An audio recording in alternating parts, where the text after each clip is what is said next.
राधा कृष्ण दोस्तों, toothpaste, soaps, mobiles, cars इस sector में आपको कई सारी कंपनी से देखने को मिल जाएंगी।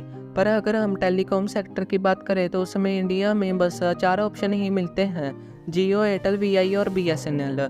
ज़्यादातर मार्केट तो जियो और एयरटेल के हाथों में ही है, पर ऐसा क्यों?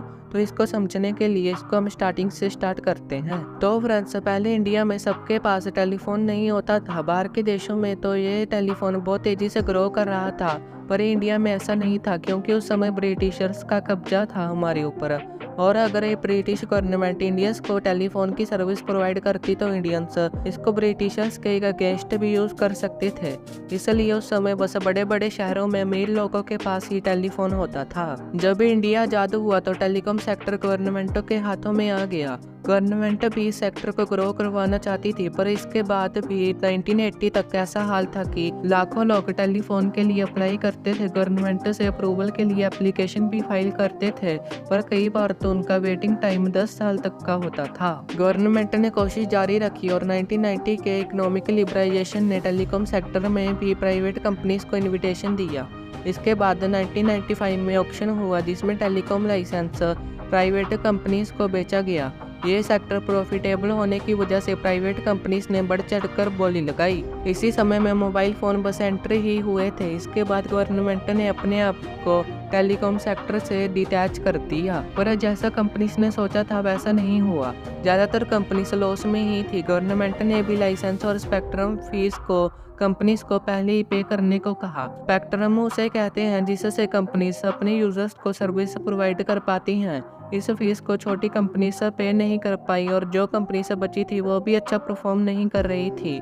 इसके बाद कंपनीज ने इस रूल पर विवाद शुरू कर दिया। आखिर में फिर गवर्नमेंट ने यह रूल निकाला कि कंपनी से एनुअल प्रॉफिट पर फिक्स्ड अमाउंट 8% पे करेंगी। अभी टेलीकॉम सेक्टर पूरी तरीके से चेंज हो गया था। अभी लोगों को 10 साल का वेटिंग टाइम नहीं मिलता था, ना ही उनको टेलीफोन लगवाने के लिए कोई मुश्किल होती थी, क्योंकि टेलीफोन कंपनी से खुद आकर अपने घर पर अपनी सर्विस प्रोवाइड करती थी। इसके बाद एक बड़ा बदलाव तब आया जब 2000 के बाद मोबाइल्स पर इंपोर्ट ड्यूटी को कम कर दिया गया। इसका नतीजा ये निकला कि नई मोबाइल कंपनीज ने इंडिया में एंटर किया, जिससे ये सेक्टर और भी तेजी से ग्रो होने लगा। ज़्यादा मोबाइल्स की वजह से नए टावर भी इंस्टॉल करने पड़े। मेजर सर्विस प्रोवाइडर्स ने एक साथ आकर इंफ्रास्ट्रक्चर की कॉस्ट को शेयर कर लिया। कई कंपनीज तो एक ही टावर को एक साथ यूज करती थी अपने यूजर्स को अपनी सर्विस प्रोवाइड करने के लिए। अभी बहुत सारी नई मोबाइल कंपनीज जैसे नोकिया, ब्लैकबेरी ने इंडिया में एंट्री कर ली थी। अभी इंडिया में काफ़ी सारी मोबाइल कंपनीज के एंटर होने की वजह से इसमें कंपटीशन बढ़ गया, और कंपटीशन बढ़ने के कारण मोबाइल्स की कॉस्ट भी कम हो गई, जिसका नतीजा ये निकला कि एक गरीब आदमी भी मोबाइल खरीद पाता था।